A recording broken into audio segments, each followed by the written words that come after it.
This isn't what you'd expect a nervous first-time mom to sound like. She should be sleep-deprived, anxious, worried, right? At the Christ Hospital Health Network, we try to build trust, give honesty and levity in equal measure, so you can ask any question, share any experience with someone who understands, someone that doesn't just sound like a doctor, but like a friend. The Christ Hospital Health Network, everything it takes. The Pound This Podcast is brought to you by the Christ Hospital Health Network. This is the Pound This Podcast, episode 806, The Highs and Lows of the Journey with Sarah and Ashley. I want to lose weight, but I don't know how to get started. What should I meal prep every week? How do I get those sweet booty gains? Inspiration for your healthy lifestyle. The Pound This Podcast with Amanda Valentine.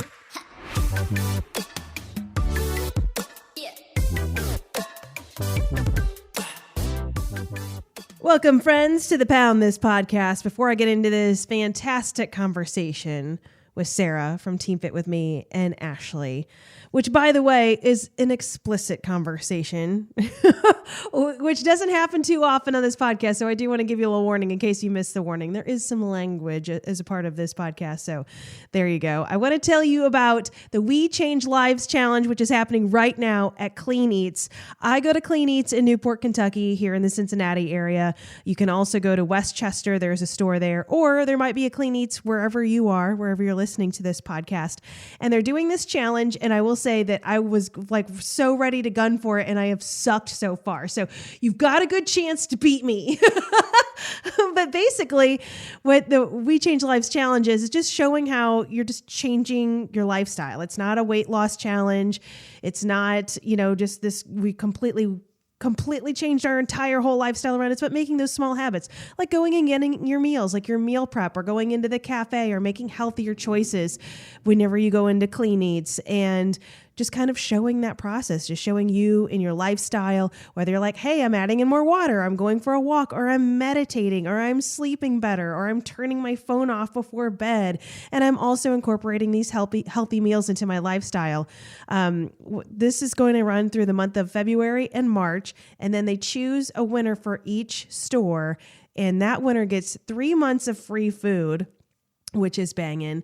But then also you get into the running for the grand prize, which is a year of free food and $25,000, which sounds awesome. So I need to get on my game because I want that 25 grand.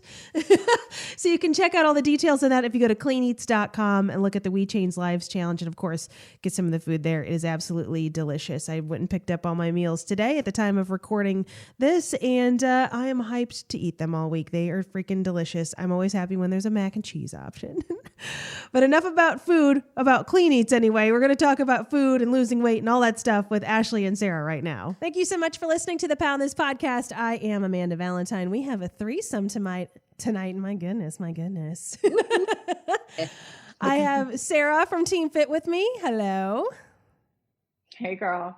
And I have Ashley from B105. Hey. Right. So both of these lovely ladies have been a guest so many times on this podcast throughout the years. And I wanted to have a conversation because I haven't had a conversation with both of you together, because Sarah, I mean, you've been the health coach of myself for a while, and with Ashley, and then Ashley and I were recording podcasts, kind of doing updates of where we were at, and then talking about working with you. So I'm like, well, this kind of makes sense if I just have all three of us on together, and let's have a discussion about health, wellness, our journeys, and also, the pitfalls and the wins, and like the realistic, way that it looks like with the coach and clients together. So thank you both for being here. Thanks for having me. I feel like I've like missed you. We haven't talked in a while. I don't think I've been on the pod in a couple months. I know. Good. Yeah. My life got pretty whacked out there for a while. So I'm also like reconfiguring and finding my new space in life. So It's been no hate or judgment at all. I'm happy to talk to you. No, yeah, I'm hyped you guys are here too. And I'm so excited because I know I'm excited to hear this conversation together because Ashley, like I know your side of things where you're just kind of like, oh, I'm working with Sarah, I'm doing good. I'm eating Papa John's. Yeah. Yeah. By now, it's like a hashtag. Don't tell Sarah. Kind of. She's blocked. Don't be a liar. The only person that hurts is you. If you lie to me, the only person that hurts is you. So I found that out. Yes. So if for anybody that's listening to this is like, I don't know who any of these people are, what is happening? Sarah, tell me a little bit about your background, your history, and what you do now. Sure. Let's hope I've had this well rehearsed enough by now. So I struggled with my weight and binge eating and trying am I kind of curse on your podcast? Yeah, go for it.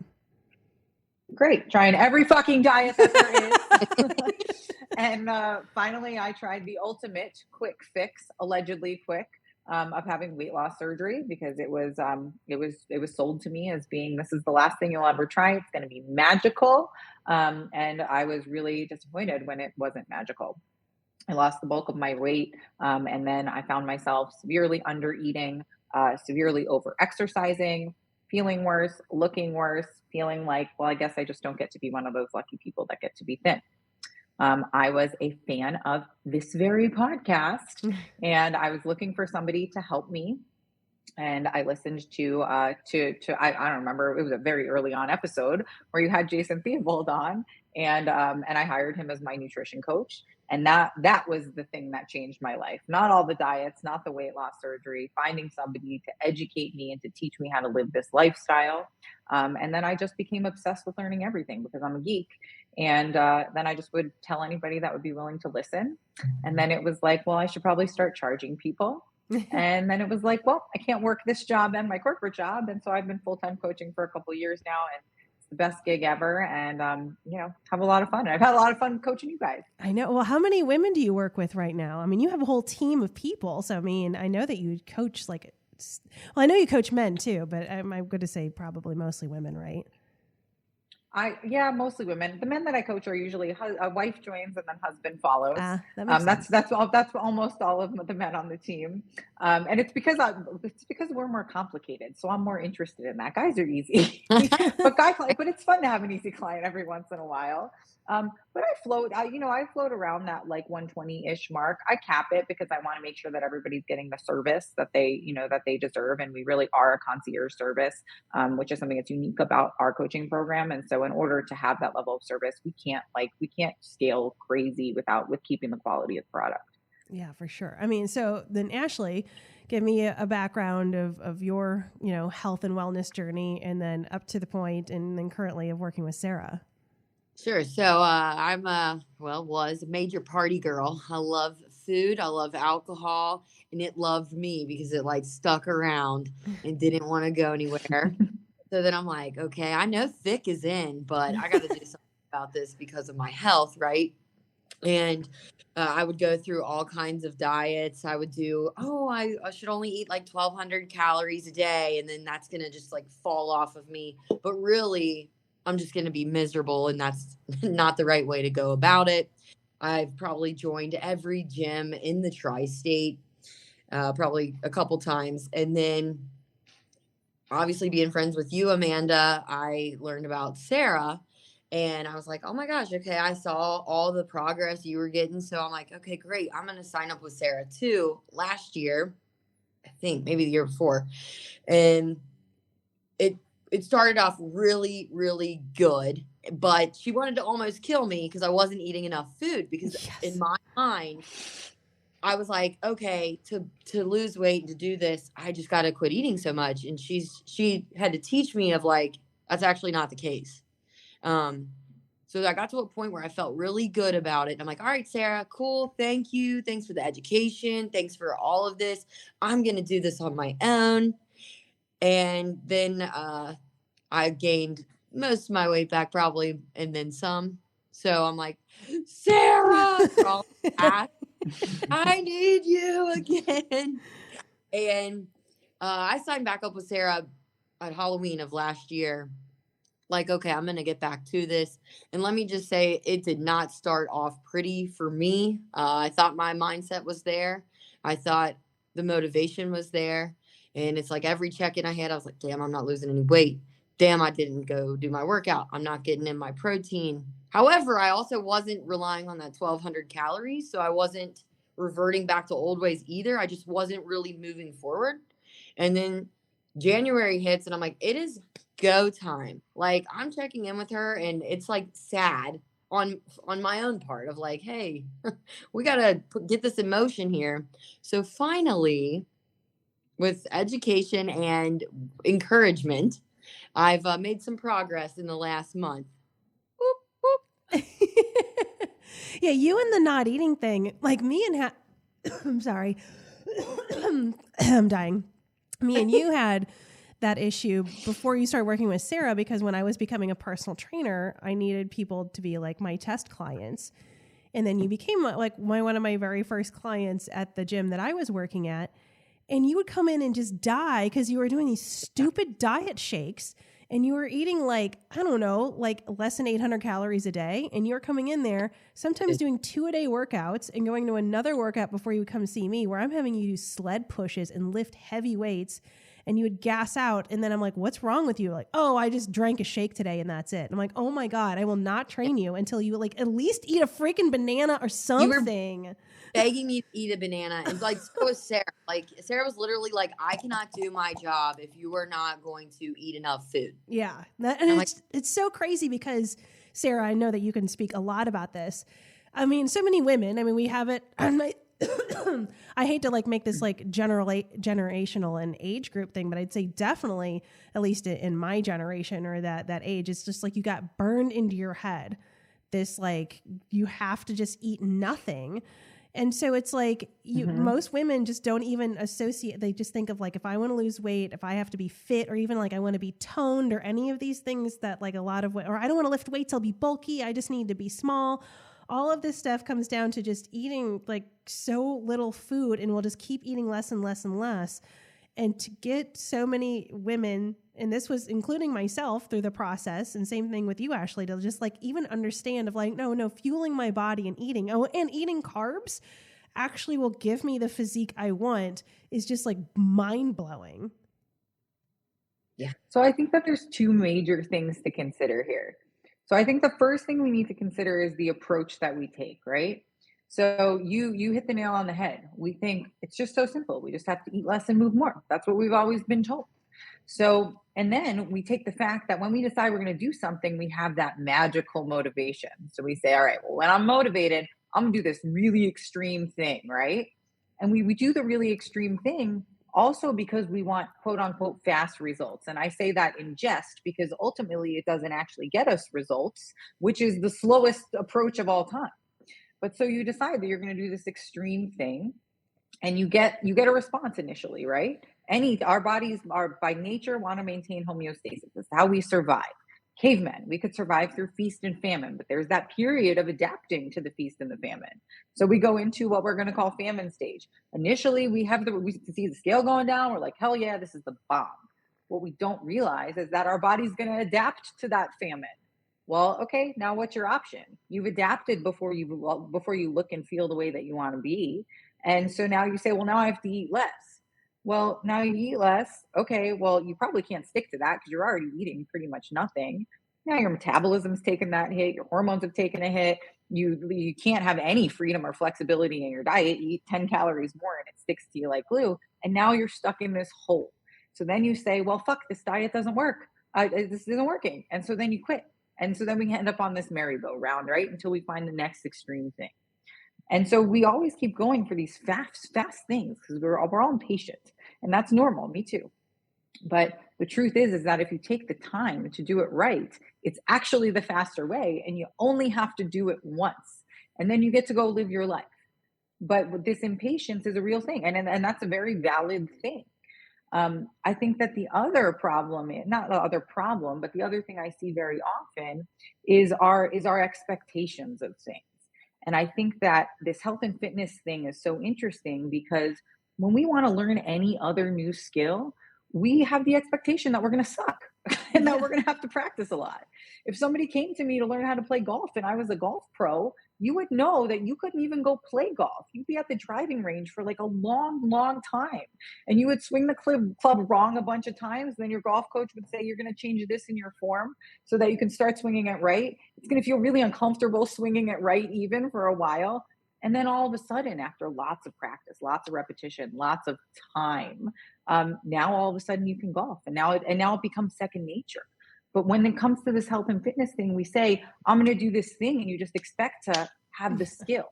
And that's not what it is. It comes from lots of practice and lots of repetition. I'll stop rambling. Sorry. Oh, you're not rambling. No, and I think it's also hard too, is like whenever so much of what you see, or I guess again, like, you know, so many of us are on social media or watching other people's weight loss journeys, and you're just seeing like these before and after pictures. You're seeing these results. You're not seeing the small incremental little changes. So then I think that also plays into your head of like, oh, it's going to go from this to this. And I'm like, no, sometimes when you see those pictures, there was years of difference in between those photos. And inside those years also equal like crying on the kitchen floor and being frustrated and sliding backwards and, you know, learning how to like not be so mean to yourself and re-educating yourself. But none of that makes that picture. And I think that's what gets us so impatient. No, you have to fail to progress. And if I'm rolling with the golf analogy, you're going to miss the golf ball a bunch of times. Yeah. That's part of learning how to golf. You're going to miss a bunch. But as many times as you fail, if you don't give up and you keep honing your skill, you will be successful at whatever skill you want to learn. And then you're able to drink on the golf course. And if you don't crash your metabolism, you can have freedom and flexibility, which I think is a really good point in the approach that we're taking right now, Ashley, is that you and I are just like, all right, let's just work on being consistent right now.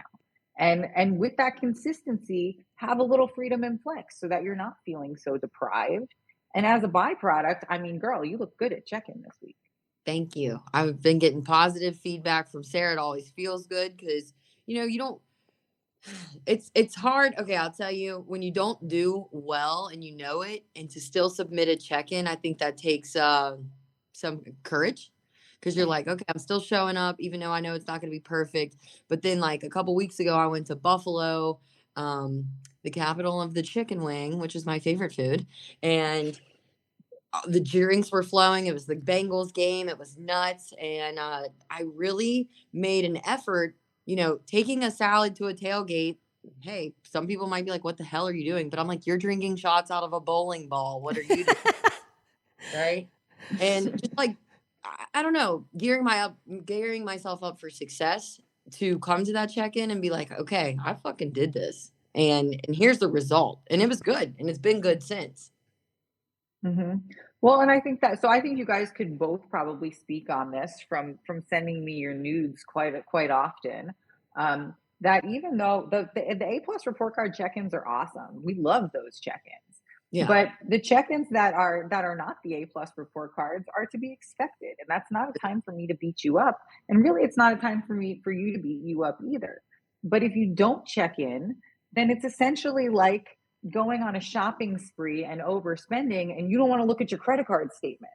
Yeah. Well, eventually you're going to have to look at your credit card statement because the money was spent. But then we can talk about, okay, well, next time you go on a shopping spree, let's talk about how we can budget this a little bit better, right? Yeah, buy the knockoff boots. But exactly. But it's like, and you mentioned just a few moments ago, it's like going to be a slower process. And Amanda, you had a great analogy there of like looking at the before and after, and you think you're just going to get there like that. So when I first started with Sarah, the first time around, I was not eating enough food, as I said, like 10 times. And I think I lost like 10 to 12 pounds in the first month. So to me, I'm like, oh my gosh, this is great. I'm losing weight, although I'm exhausted. My workouts suck. My sleep's off. My digestion is messed up. This next time around, this time right now, I've lost 4 pounds this month, and I feel amazing. And I'm not mad at myself of like, oh, that wasn't enough. It's like, no, I'm doing it all. And this is the healthy way to lose the weight. And you can still, and on the weekends, last weekend, you were like, I had a couple sliders and I incorporated them into my plan. Like, so like, isn't this a little bit more enjoyable than beating the shit out of yourself? 100%. 100%. I'll say from my perspective though, and where I'm at, which I'm still figuring that out. What's really frustrating of like, again, the like stopping and starting and being a mess is Sarah. I mean, from the moment that, you know, I'm like, I asked you to be my coach was the end of 2020 because I'm like, my life is a disaster. I'm going on antidepressants. I don't know what's going on with me. And my life has just been bonkers ever since then. I've had the most jacked up 3 years of my entire, well, I wouldn't say entire life. I have a pretty jacked up past also. But like, that's where I'm like, I went through this whole life-changing thing. Obviously, I have this podcast and everything else that I went through this whole journey and learned and became very passionate about health and wellness and educated myself a lot. And it just, I mean, it was my life and it is my life. I'm sorry. I'm also sick. That's from working at my 9-to-5 job. But anyway, and you feel like, because I've worked through binge eating disorder and all of these other things that I'm like, and I felt like I have such a good grasp on this. This is my life. And then to just be like, when really unexpected, you know, big things happen in your life, me making a very drastic career change, which is, I mean, radio is not only my career, I mean, it was my life. Like that, it saved me in so many ways. It's very meaningful for me. So to leave that and then start my own business, which it was never my really intention to be an entrepreneur, 2 months before COVID hit, going through all of that, and then figuring out like, okay, what is my career path? And then trying things out of like, do I like being a personal trainer? I don't. Do I like being a coach?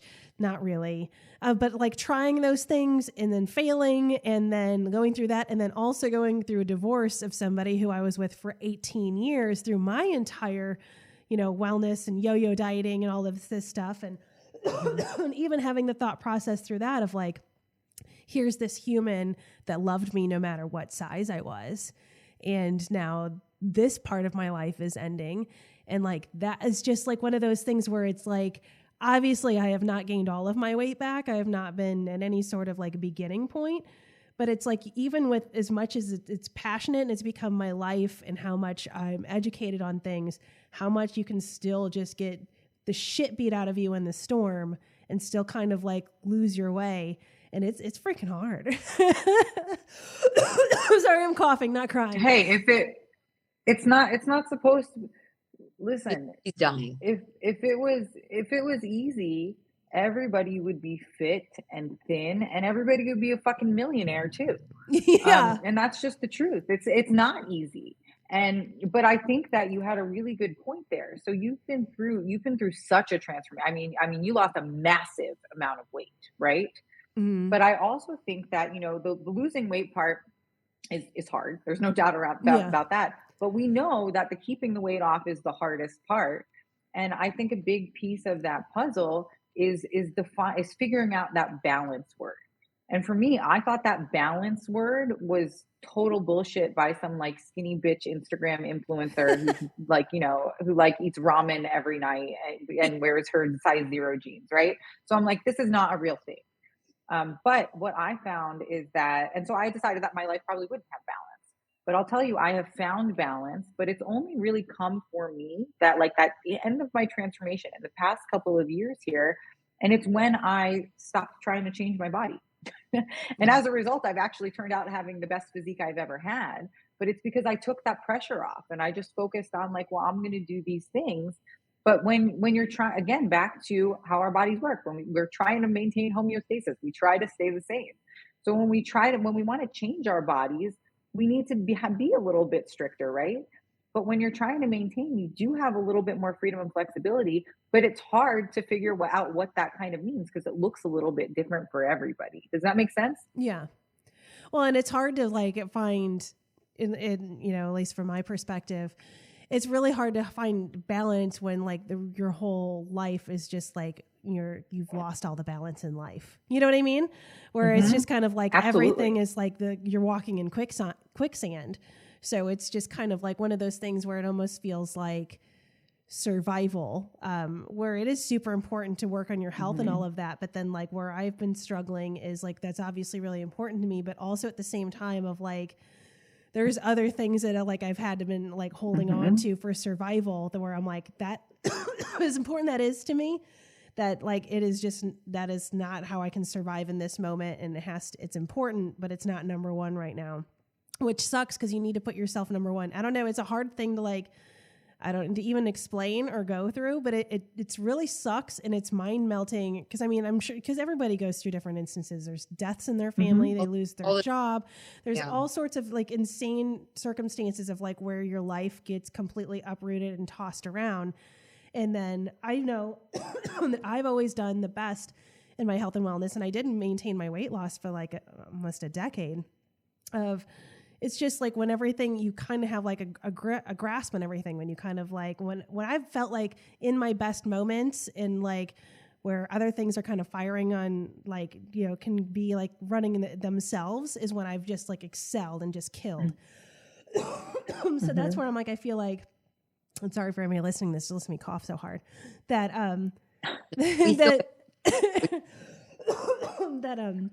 it just feels like... Can we get you sponsored by some cold medicine or something? Oh, man, I hope this is the last time I've been sick. Oh, my God. Like, I love working for the YMCA, but I am not used to working or, like, getting... All these kids are getting me sick.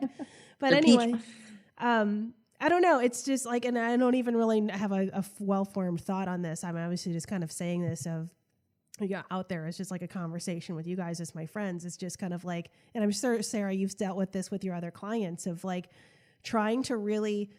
hone in and do those really good things for yourself, but also when there's like feels like your life is on fire, and like how do you like manage all of that, and how do you put the priorities in check? And so I don't, at least for me, I feel like all of the major fires, hopefully, other than just keep getting sick, are all kind of snapping into place, and things are calming down where I'm like, oh, now I can get back to really like focusing on me and doing the things that bring me joy, because I've gone through the things that just gave me hell.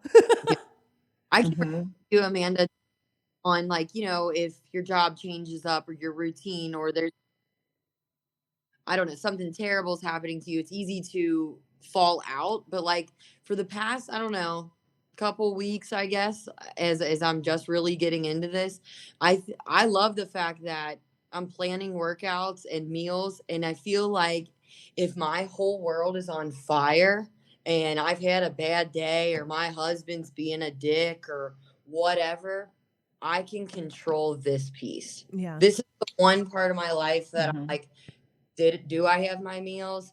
Do I have all the protein I need for the day? Am I going to go to the gym even though I'm exhausted?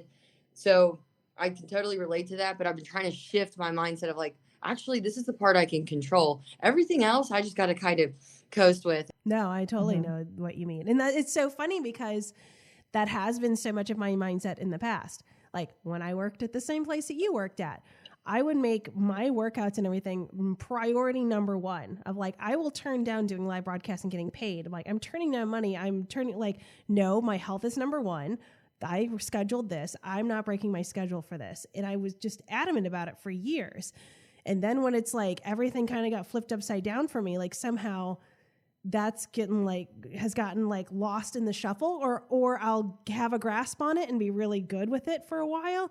And then I'll get really sick and I can't like exercise the way I want to or whatever. And it just feels like, because I'm already kind of rebuilding on shaky ground, it just like knocks me down again. And I'm like, and it's so frustrating because I'm like, I know I'm this person and I've been this person for a really long time and I love this person. And then it's like, where is she going? For me, anyway. I don't know if you have any advice for that one, Sarah. I actually do. I actually have a thought for you. I have a proposal for you. Well, you know, I am single now. So I'll tell you that, you know, as much as we would love to say that we're always going to be a top priority or the top priority, I think it's a great thing to say, but I think that that's just not realistic. I work with women that have, you know, children and that have crazy careers and all of those things. Like, you know, like we're all really, really busy people. Yes. And the truth of the matter is that sometimes other shit's going to take priority, and that's okay.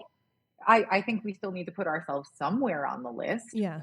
But I think it's really important to accept the fact that, like, which is I find a lot of peace in knowing that life is seasonal and cyclical. So when you're going through a shitty time, it's gonna roll back around to a good time. It's got to. Yeah. But as far as this health, fitness, weight loss thing, I think that really taking the times where this isn't our main focus and leaning on basics, habits, behaviors to not have us slide backwards, to have us maintain is really the goal, and that's really where you're going to live a lot of your life. So here's my proposal to you. I think that you should, on purpose, take at least a year off of dieting and not try to change your body, not try to be smaller, and really focus on feeling your best and having those habits that are rock solid. And it may change your body. It may, but to shift the focus, because you spent so much time and in our time together as well, where we've taken like very short diet breaks, but we've never really taken a long time off. And I'll tell you that it will serve such a good break for you, in my opinion. Yeah, no, yeah. Mentally, physically, metabolically, like fun wise, enjoyment wise in your life, to just be like, you know what? I'm just going to focus on like taking care of myself without an expectation of change of the end. You know what I mean? Yeah, Do you know what no, I'm saying? yeah, no. Like I think that could be such an amazing experience for you. No, and we were definitely on the same page there. And that was one of the reasons, like I told you at the beginning of the year, I'm like, hey, I'm going to take a break. I'm not sure for how long. Mm-hmm. Just because in this space right now, I'm like, for me, I'm like, I want to eat healthy. I want to do those things. But for me right now, I'm like, I don't want to count macros. Like, I don't want to overthink it. And I, like certain times in like, again, the seasons I'm in, I love it. And I love those things. And I think it's incredibly helpful. But I'm like, in other where I'm at right now, that's where I'm kind of exactly where you are, of like, I just kind of want to like not focus on changing my body so much. I want to just focus on making the right things, enjoying the process, refinding also like exercise that I love, which I've been in flux with. I've really enjoyed swimming, but then I can't swim when I keep getting so sick all the damn time. And so like swimming, and then because of the swimming, it's really helped my knees. And so I'm like, well, can I try doing some light running again? Because I enjoyed that so much, and I just love exercising outside. Mm-hmm. So like, that's kind of like, I'm kind of creating those goals for myself for 2023. Of like, I just want to move more. I want to like eat really healthy, and especially being sick so much now, like I really need to fine tune like some gut health stuff and like anti-inflammatory stuff. Yeah. But without it, with doing it out of the process of health and not so much just changing. I actually have to tell you, I'm so glad that you just said that, because not everybody that I work with counts macros. so it's really important. So here's the point here. Here's a good lesson, is that it's really important to communicate with your coach, because and obviously, I'm not judging your decision or being critical of that. But if you come to me and you say, Sarah, I want to work on other things, but these are the things that I don't want to focus on right now. There are a lot of there's so many things within the coaching umbrella. Do most of my clients count macros? Yes, but most of my clients are working on making changes, physical changes, right? Mm-hmm. Yeah. And most of them are impatient and have timelines as well. There's one of them on the call right now. And so, meanwhile, put a cheeseburger into my macros. Like, but I have, so a great example is I have a client right now that she's caring for one of her parents who's in the hospital, and tracking her food right now is not a realistic thing, but she doesn't want to move backwards. And so she has a checklist of things of like, these are the things that I'm going to be mindful of. She's bringing some bands to the hospital to do a couple movements. She's going to walk the aisles a little bit. And that's the season of life that she's in right now. Because her weighing her food on a hospital floor, which I'm sure sounds like the grossest thing of all time, is not going to happen. It's not going to happen right now. So instead, we're looking at, okay, what are some basic foundational things that we can do right now for you to take care of yourself without going crazy? But let's also have the expectation that you're not going to have the physical results of when you are being super dialed in. But we can maintain those results by focusing on habits, behaviors. No, that's good to know, because I didn't realize that. Yeah, no, always communicate with me. And it's, it's so funny, whenever I talk to anybody that's thinking about signing up, I probably say it 15 times in their consult call. Because I say my program is incredibly, this is exactly what I say. My program is incredibly comprehensive, but one thing I don't know how to offer is a mind reading service. So until I can figure that out, you got to tell me what's going on, because there's a lot of ways from point A to point B here. But I can't read your mind, unfortunately. Yeah. Well, welcome back, Amanda.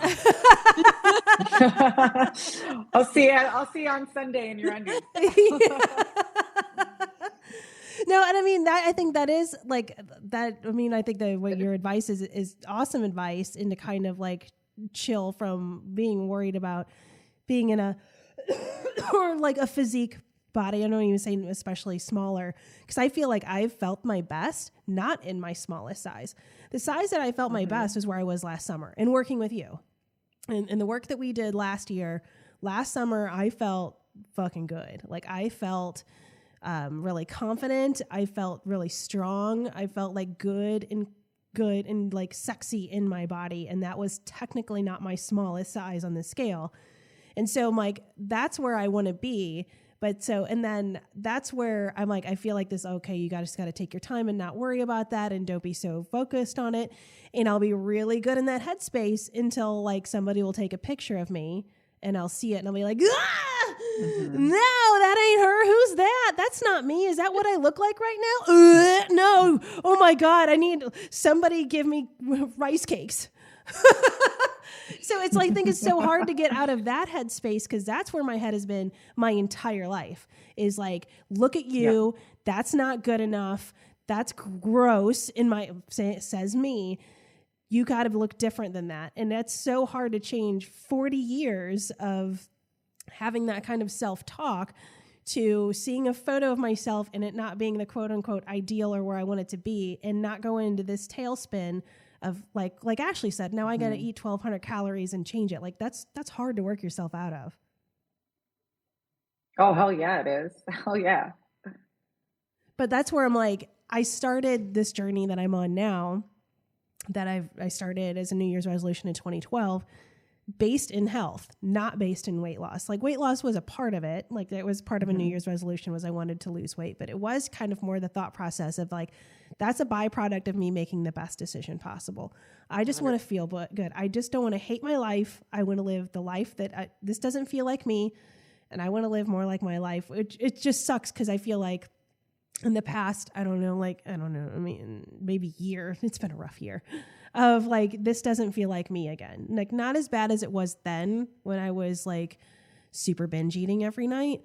And like, I really hated my life at that point, but it's been a space where I've just kind of feel like I'm just kind of get tossed around, and I'm also, dead center of a midlife crisis of like figuring out who I am and who this version of me is, and what do I like, and what is not focused on just what I've always done.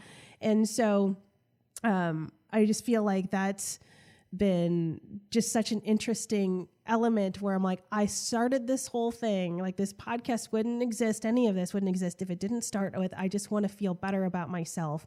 And it wasn't like, you got to go lose 100 pounds, girl. Right. And so how it, right now, also the thought process for me is like, I need to bring it back to my roots. That's what's helped me the most. That was the most life-changing for me. And I've got to this level where I could be like so worried about like, in my fittest, I was like, okay, I'm going to like completely sculpt my body. I can do that. This is so neat. But I'm like, I'm not in that space anymore. I'm in a space where I need to take it to the basics and like, what do I actually like? Who do I want to be? What is healthiest for this body right now? And what was healthiest for me as a 29-year-old starting this journey is different than it is for me as a 40-year-old where I'm at right now. And it's hard to like put yourself in that headspace too, because it's easy. And I'm sure, Sarah, you deal with this with clients of like, well, I used to be like this, or I did this and it worked. And it's so hard not to drag yourself back to this different timeline. But it's like, but yeah, you're not that person right now anymore. Totally. I'll tell you that there's no shame in changing your goals. And I think that it's hard for probably you being so visible and so public to feel external pressure, I would imagine, because I know for me, I feel pressure to just to look a certain way and to be a certain pinnacle of health, because a big part of my shtick is that I live this lifestyle. Yeah. But I'll tell you that when I started with Jason, I had to put on a good amount of weight in order to restore my health. And it really fucked me up. It was awful seeing that scale go up, but it was what I had to do for my long-term health. And so my goals had to change. And then my goals changed again because through a lot of my journey with Jason, my goal was to get on stage and to compete. And I had told everybody that I was going to be a competitor. And so I felt like I had to follow through on this thing. And I had that pressure from it. But then ultimately, the reason that I didn't do it is because Jason said to me, we've spent so long fixing your health, and this is going to be detrimental to your health and also to your healing from binge eating and food relationship. And he said, and you're also going to have to, and this was the word that he used, you're really going to have to suffer. And I was like, do I really want to suffer and ruin my health and screw up this relationship with food and find myself binge eating, sneaking food from my husband in the middle of the night? No, you know what? I don't think that's the thing for me. And so I had to kind of swallow my pride and be like, you know what? I'm not going to compete. And that was like hard for me. That was a hard pill for me to swallow because I said I was going to do this thing, you know? Yeah. And it shifted, and that's okay. Well, Yeah. I mean, Totally. You too, Ashley. I mean, Ashley, you work in the, the public eye. I mean, you're on the radio. So like, how do you feel? Like, cause I know that you've been public on social media and on the air about, again, I mean, this was also my journey too, of like, you're vocal about like, I'm losing weight, I'm living this healthy lifestyle. And then when you slide out of that, like that brings up some feelings. I always kind of joke of like, there's two Ashleys. And when people say like, oh, like I knew her in high school or I knew her back then, I'm like, which one did they know? Like the one that was a train wreck or like the one that's like, I'm just going to have a water. You know what I mean?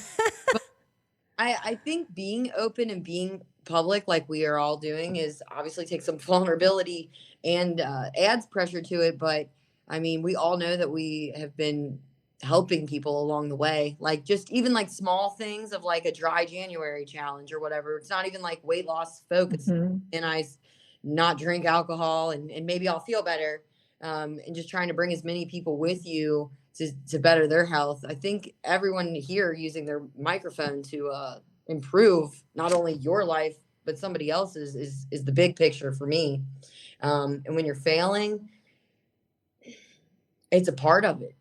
Is how it is. You're so right. It's just like, yeah, somebody saw me at B-Dubs and I was 10 wings deep and I had 2 beers coming, shot on the way. But like, it's just literally a part of it. But it's like the next day I woke up, I drank my water and I went to the gym. You know what I mean? Yeah. No. So it's got its ups and downs. Right. And that's where I'm like, it's part of me. Like, I know that the biggest wins come from sharing your failures.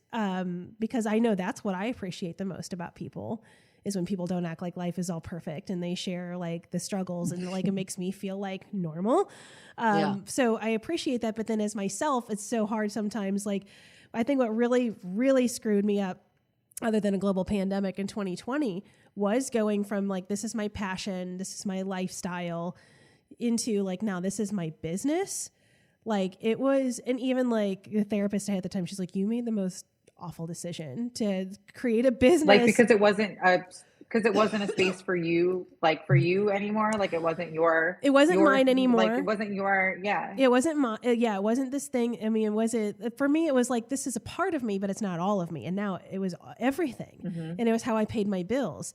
And when my therapist made the point too, she's like, you created a business based on your body image. And that's bad news bears for me and how I handle things, because that's something I've struggled with so hard. And it was, and like you were bringing up, Sarah, of like being in this space where it's like, I felt really good and it was my passion. I felt awesome.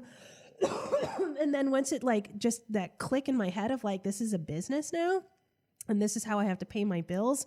And oh my God, and I have to look a certain way. Otherwise I'll be like, how can, this girl be a health and fitness girl and like be gaining weight? And like, it just, no one said anything to me. It was just all me terrorizing myself in my head of like, now it just changed and it went from being this thing that I loved and I was passionate about to like, now it's almost kind of like this like prison. And I'm like afraid. And then I'm like this fear of like, people are going to meet me in person and be like, oh my God, she's fatter than I thought she was going to be. And like all of this, like just negative storm I hit myself with that I was just like, oh my God, what did I do? And I'm like, but go ahead. Yeah, totally. It's just crazy how mean we are to ourselves. There are things that we would never say to other people. And as far as like being vulnerable on the internet, like when I started my social media, it was totally just creep on other people. I didn't even like post my face. It took me a really long time to even kind of dip my toes into putting myself out there waters. And still, I have a little hesitation because I think that somebody's going to say something terrible to me that's going to hurt my feelings. I don't even want to put up the anonymous question box thing because I'm like, well, somebody says something mean. I did this. Nobody's actually, I mean, sure, you get a random asshole every once in a while, but how many times has somebody actually like said those things to us, right? Like we say it to ourselves, but other people don't say that to us. We would never say that to somebody else. It's just crazy how that, like, gosh, it sucks, but it's the truth. It's what we do, right? Yeah. And the people that do say something just highlight who you should not have in your life anyway. And that's a them problem. That's definitely that's not a you problem. That's definitely a them problem.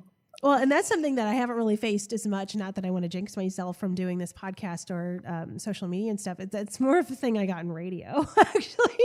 Oh my God. Being in radio. Did you get hate? Happens. Oh yeah, people are way meaner to you when you're on the radio. So mean. Yeah, like people would accuse me of photoshopping my photos, which I've done. I don't even use filters, really. So there's that sort of stuff. And then brutal. Yeah, people are just like have really no filter, and it's like they just want to be mean on purpose. So I'd say I definitely got more of that from the radio end of things. Not even just specifically to like body image and like weight loss or anything, of just people like just say like just whacked out stuff to you. Sometimes on my photo or an older photo and say she's fat. Oh God. And I'm just like, oh my God. Thick as in. Gee. Yeah, at least I'm not an asshole. Yeah, right? Thick as in. Yeah. But see, like stuff like that, well, not, I mean, I don't know. It was different for me to put things in a different box with being in publicly facing with radio as my job and understanding those people of like, this is a certain category of people. But I guess the people of like me putting myself out there, vulnerability of like my body image and my struggle and my journey, to get negative feedback on that just hits me in a different way, where I'm like, my only intention is to be helpful. And like, you're really, it just feels like it hits like a different, softer spot where it's like, I'm not coming out here to flaunt anything or to rub anything in anybody's face or have some sort of agenda other than being like, maybe me sharing what I'm doing might be helpful to someone in some way. So when somebody like says something crappy about that, like it just, I don't know. And then it just, for me, I'm like, why am I even doing this at all? Like, why am I even putting myself, because you always hear, you get the negative things stuck in your head instead of all the positive things. But so then look right here, like the proof of Sarah and I on this call. I mean, it's through you. no, that's true. The reason that I am a nutrition coach, it loops directly back to you. Yeah. It does. I mean, you're laughing, but it's very true. Yeah. I mean, through this platform, I hired my coach, and it changed my whole life and the whole trajectory of my life. And that's badass, girl. I mean, that's badass. You have added so much value to so many people's lives. It's crazy. Crazy. Let's go out to eat and celebrate. Should I pop on the next flight? Is it cold there? You ready to go to B-Dub, Sarah? Watch Ashley eat all the chicken wings. Well, it's funny because the first time Ashley was ever on this podcast, I'm going to guess, was it in 2019? Yeah, I think so. Where you're like, I'm like, because like we talked at work, but we didn't really hang out that much at that time. And you're like, hey, I'm going to lose 30 pounds and I'm on this journey and I want to be on your podcast. And like, let's do it, homie. And you got on the podcast, and then I was trying to get updates, and then you like, again, you were like ghosting me. You're like avoiding me and hiding from me. And then you're like, I didn't do any of that. I did. Yeah. I would see Amanda like approaching the elevator, and I'm like, close the door. She's not getting in the elevator with me. I haven't lost any freaking weight, and I probably smell like anger. Like I was going to be like judgmental in any sort of way, like whatever. Like, well, I wasn't happy with myself that I didn't live up to the expectation, but I eventually got there. Just took me a moment. No, I mean, you've done so much stuff, Ashley. I mean, Sarah, you can speak to this as her coach of just even like with Ashley from whenever I started training her. Oh my God, that was the beginning of 2021. Oh my God. That's 2 years ago. Oh my God. That's wild. But where you're just on this diet shake diet through the radio station and working out 2 a days and barely eating anything to where you are now. I mean, Sarah, you can speak to Ashley and her success and just kind of how she's found herself in the past couple of years. Yeah, it's been, every time. So it's so funny when you came back this time, you were like, I feel funny coming back. And I was like, you're coming back for a tune-up. It's all good. You're coming back for a tune-up. But we also decided we've had different phases. We had the phase of optimizing your health, getting your metabolism fired up. We've had some dieting phases. And now we're like, you know what? We're going to take our time right now and we're just going to live this lifestyle so you can have a little bit more balance and freedom. And so again, everything is seasonal and cyclical, but you're kicking ass, dude. I mean, seriously, you look awesome. You're feeling awesome. All the stuff that you have some freedom in your life. I'm interested to see what happens now that it's February. I'll see you next week at check-in. Yeah. I'm drinking for as long as I can go. Well, I'll say for you, Ashley, just not. I'm teasing you. I'm teasing you. Can I just convince you to drink vodka instead of beer? I'll black out real quick. Well, that's funny. I was just going to bring up alcohol. See, it's effective. But not as your coach, Ashley, but as your friend. But I can tell that you seem to feel best and operate the best when you go on these dry spells. Oh my God. When you're not drinking, you seem to just really thrive in life a lot more. Thank you. It's because alcohol, yes, I have a good time when I am drinking and I will have a complete blast until 2 or 4 in the morning or whatever it is, but it kills me for 3 days. Yeah. Because then you feel like crap and then you just eat like crap. Totally. Wait, I recently had a little bit of a party girl phase here because I have this is the first time really since I've been 12 or 13 years old that I've started to have a little more time. I've really gotten into a space through a lot of coaching to create some time for myself outside of my career, which my husband's really enjoying.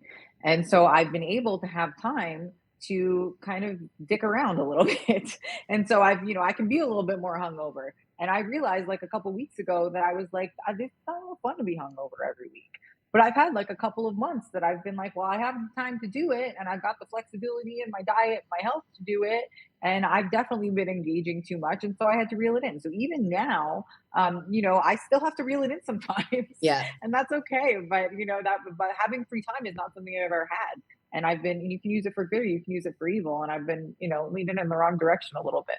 It's in Sarah's coaching program. She says that your life isn't a frat party, so you don't need to treat it like one. And I was just I'm pretty sure my life is a frat party. Definitely had to dial it back. And I mean, it is crazy. The benefits, Amanda, thank you for such a huge compliment of saying I thrive a lot better without it, but it is so true. I can be alive. Well, yeah, I mean, you're just and I can just tell the difference in just kind of your mindset. Yeah, I mean, because we talk a lot of just kind of your outlook on life, the energy you kind of have, and it just feels and yeah, take away the, where you're at with your food or any of that. It's just whenever you kind of I'm going to cut out alcohol for a while, it just feels like it puts you in a better space that I can tell. But I also understand the callback of alcohol too, where it's just oh, doesn't it sound fun to just kind of numb out and party for a few hours? You just want to check out, and then it just cascades into it just. Well, then we're at the strip club, Those are facts. So. It's 3 a.m. and I'm at the strip club and I don't have any money left. Does anybody know if my husband's going to come get us? There's pepper pod. Let's eat. Well, yeah. I mean, oh my God, Sarah, when I was in Ashley's wedding, I'm going to go home early. I'm done. It was a very emotional day for me for multiple reasons. So oh, hey, I'm in a wedding and mine's over. Cool. And so I'm I'm going to tap out of here. And I'm walking out the door, and some of Ashley's other bridesmaids are "Oh no, you're not." I got a crazy friend. Her name's Miranda. Yeah, she's "Where are you going?" I'm I'm going home. I'm not feeling. I'm good. She's "No, you're not." and like just talk, like basically like just come in, let's drink a little bit more. Turned out blacked out. Just try it. Just the tip. Oh my God. Oh my God. Just the tip messed me. I mean, I woke up in bed in someone else's clothes and like in her clothes and I woke up and like, I had no idea where I was. And I'm like, I am too old for this. And then I barfed in front of a restaurant and I'm like in the middle of a beautiful sunny Sunday afternoon. And I'm like, who is this person? I'm like, I can't be doing this. I'm like, oh my God. Like me and alcohol. Like it went from like, I'm trying to be responsible. I'm trying to go home. And then it was like, hey, no, you can numb out those feelings for a few hours. I'm like, And then it just turned into me feeling like death and horrible for freaking days. When you're feeling like that, you're not reaching for broccoli,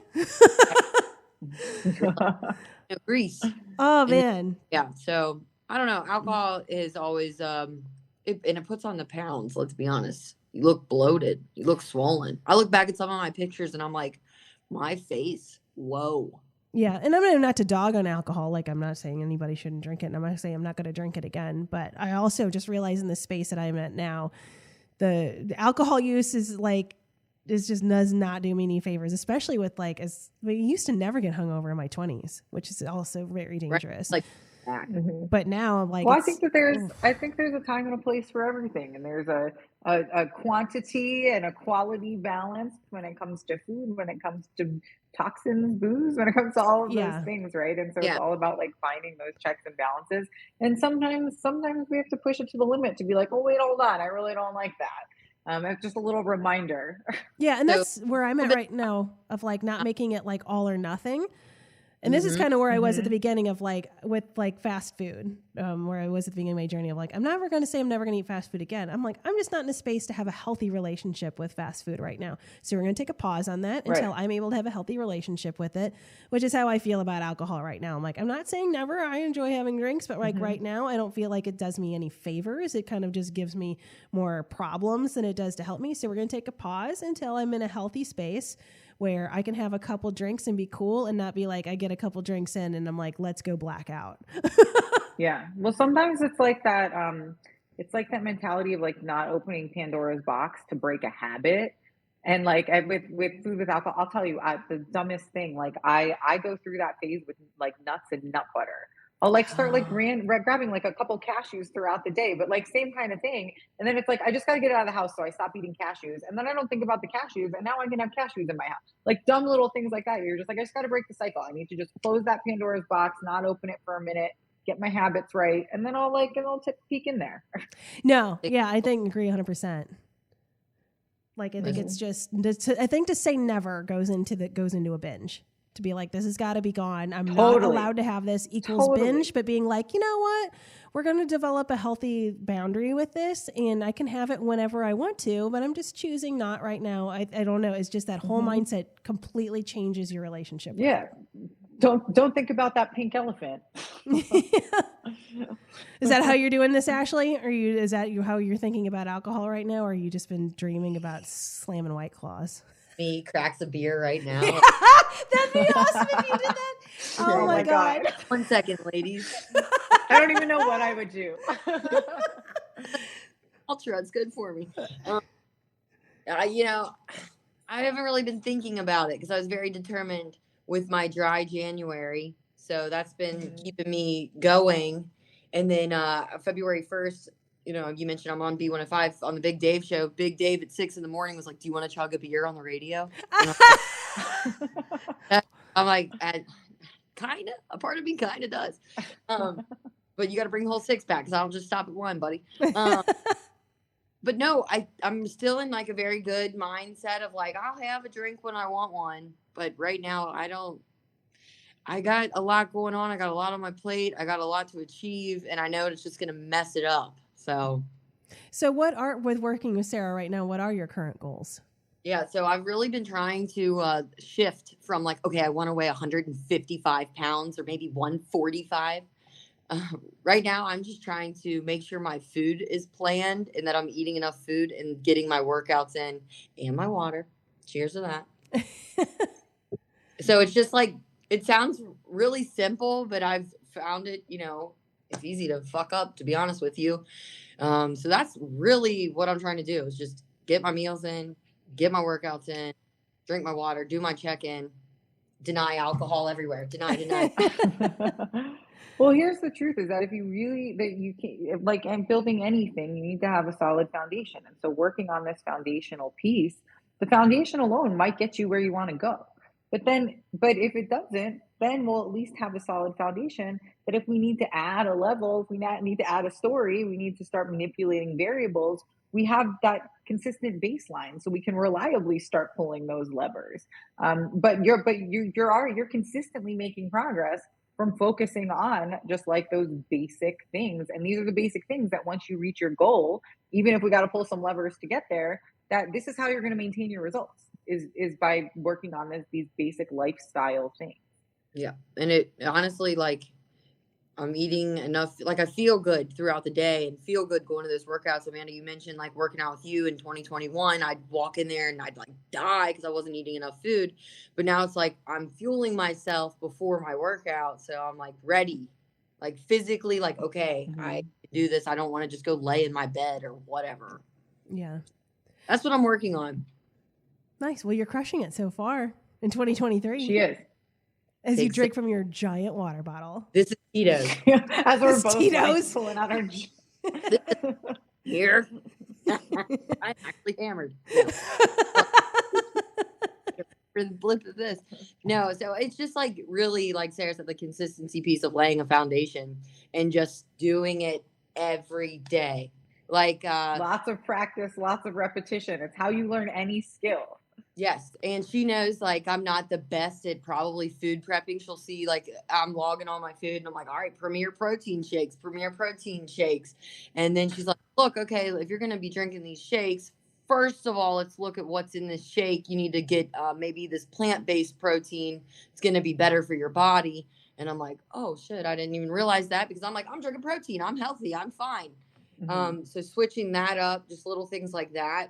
And then adding, this is what I was terrible about doing. I'm like, okay, cool, drink my protein shake and go on about until the next meal. But like adding a vegetable with it or like a little pack of nuts, I would never do that.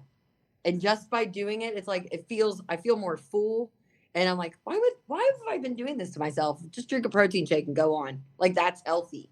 But in my mind, I'm like, well, it's because there's nothing intuitive about this lifestyle. And I think that's another big misconception, is that we feel like, well, I know what to do. I know what I'm supposed to do. Well, unless somebody's taught you how to do this, you're not going to know what to do. Just because, Susie from down the street found this thing that worked for her. First of all, see how long it worked for her. But secondly, your body chemistry is going to be different than Susie's. Yeah. So you got to learn the right thing for you. Yeah, and it's simple because I don't have to cook anything with that one. Yeah, no, it's all good. I'm not a top chef either. I'm an assembly girl. Yeah, and it was great. And just like being prepared, like when we went to Buffalo, I had a little help in the kitchen. Like Nick prepared our food. We only ate out twice on our big weekend trip to Buffalo because we were eating in the Verbo or whatever, the meals that he brought, which were pancakes and chicken quesadillas. And honestly, I like the way they taste. I love food and they're damn good. Me too. Listen, I didn't get over 200 pounds because I didn't like food. That's for sure. So, well, that's awesome too that your husband is like down to do those things too. That but eat a whole pizza, so there's that. Well, I mean, again, like he's living his own life too, but it's also where he's not like, I will absolutely not participate in this. You know what I mean? Oh no, he's happy about it because it's different when he would know like the monster that I would turn into if I didn't eat enough food. So now, like, instead of like, please eat, just eat, like you're being like this because you're hungry, blah, blah, blah. Like he can see the difference too. So it's beneficial for him. So Sarah mentioned earlier that, you only have like a certain set of people that you're able to work with so you can give like the best coaching. Do you have any openings? Are you available for anybody?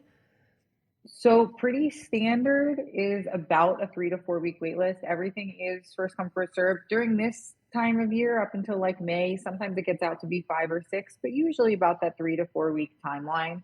I only take a certain amount of people each week, so I can make sure that everybody gets a strong start as well. So that's typically what you can expect. And so yes, the answer is that yes, I am accepting clients, but there's as you both know, it's a process to get onboarded because I'm going to ask you a lot of questions. So it takes a little time for that part too. It all works out pretty well.